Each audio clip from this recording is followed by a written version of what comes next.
What is up, guys? Stark here. I am back for another Fate video, and in today's video we're going to be taking a look at the new banner that just dropped for the new event for the Reines case files event. And this is going to have two different parts for the banners, but we're only going to talk about the first part right now, and it's going to have two different characters in it. So the first one is going to be the 5-star rider Reines, who is a returning character, been out for a little while now, but pretty good character. We'll get into it a little bit. And the second character is going to be a new character, the first new character, well, second new character of the year, but the first new 4-star character of the year is going to be Hephaestion, and they're going to be a pretender. So the first pretender in the general pool, first 4-star pretender, I believe, as well. But yeah, two characters coming out, one new character, one returning character, but both of these characters are actually really good. So we're going to go ahead and take a look at both of them and kind of go through a quick overview of them and their kits. And then you guys can make a determining factor if you want to pull for those characters or not.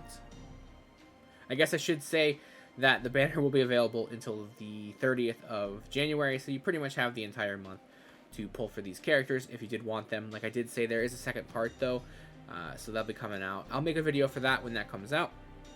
But probably don't need to pull for that banner. If you were going to pull, this would probably be the banner you want to pull on.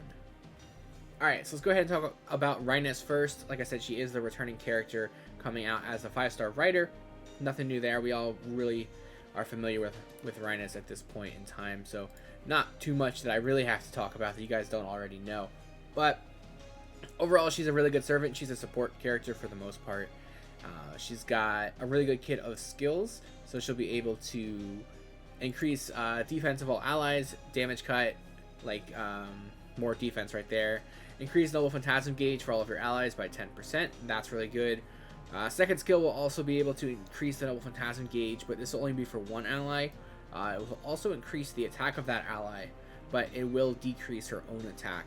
So a little bit of a negative effect there, but your support character, you're not really doing too much damage anyway, so that's honestly not that big of a deal. And then her last skill is going to be able to apply Invincible to an ally, increase their debuff resistance, and increase their Noble Phantasm gauge. So she's pretty much a support character to boost Noble Phantasm gauges. She's kind of like Waver in the sense, who is also going to be coming out in this banner on part 2. So, spoiler, I guess, if you don't already know. But anyway, really good character. If you don't have her, I would consider pulling for her. Just for the fact that the other character that comes out on the banner is actually really good as well.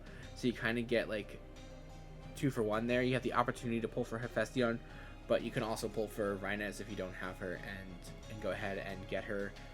Her Noble Phantasm will decrease defense for all enemies for 3 turns. It'll also apply Ignore Class Disadvantage when receiving damage to all allies for 3 turns. That's a pretty good one as well. You get to ignore the class disadvantage from those attacks, which is it could make the difference, honestly.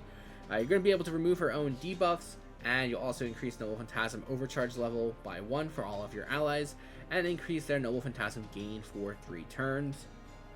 And then on the overcharge, you will decrease the crit rate for all enemies for 3 turns. So there's a lot in there, there's a lot of different effects.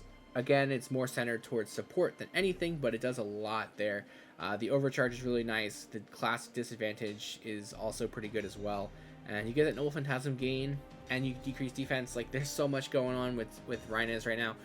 She's a pretty good character. I will say that I do have on here that all of her skills and her Noble Phantasm, these are the buffed versions of her abilities. So I do have that factored in. Obviously, I wanted to put like the best version. So anyway, she's a really good character. I wouldn't say she's like absolutely must-have character, but she's probably like a tier below that. So she's a really good character. If you decide to pull for her, then I really wouldn't hold it against you. Although personally, I don't really care for her too much, but she's a good character though. So that's all we gotta say about her. Let's go ahead and talk about the new character. Alright, so Hephaestion is the new character, 4-star pretender, like I said.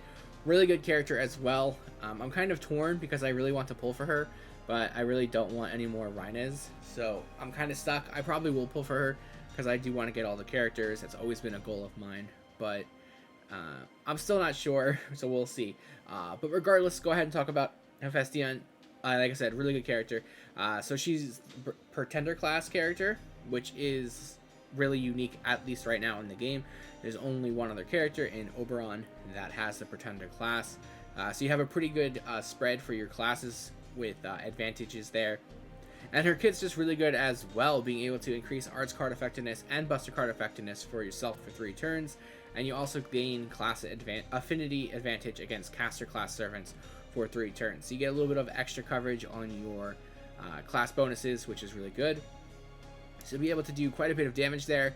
Unfortunately, they are a 4-star character, so their attack splits are a little bit lower than you would have liked to have seen if they were a 5-star character, obviously.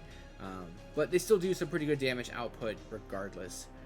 Second skill will be able to increase own Noble Phantasm gauge. I don't have the percentages listed there, but at max level it's a 120% NP gauge charger, so you're just going to insta-charge your Noble Phantasm and pop it off, which is really nice. Noble Phantasm is really good as well. We'll get to that in a second, but her third skill is going to apply target focus to self, increase own defense, and increase Noble Phantasm gain.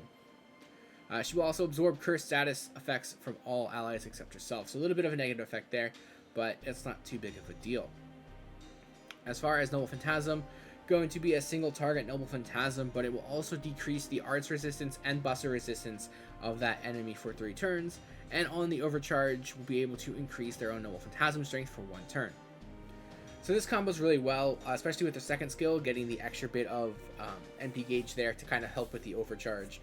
So that's really nice, get some pretty good damage out there, and you do also give them a bit of a debuff for the arts and buster cards, which is really good because you're going to be able to increase your own effectiveness of those arts and buster cards. So it's kind of like getting, I wouldn't say double, I don't know the percentages and how that works, but you're getting more out of your own cards because of that. So you'll be able to do quite a bit of damage with this. Very good, very strong single target attacking option for you, and it's a Pretender class servant, so very good pickup if you ask me. And yeah, I think both of these characters are really good, and I'd give you guys the go-ahead to go ahead and pull on this banner. I probably will. At the very least, I have 30 Saint Courts, as you guys can see here on the screen. So I will probably, at the very least, go ahead and do 1 multi, and we'll go from there and see. You do have all month to kind of plan around it, so maybe if I don't get them here, then I'll see what other banners come out the rest of the month and what I pull for, and then maybe I'll circle back to this at some point in time in the future. I do have 16 tickets as well, so that could be an option for me. But yeah, guys, 2 good characters. Let me know in the comments down below if you guys are chasing these characters, if you got them, and I'll see you next time.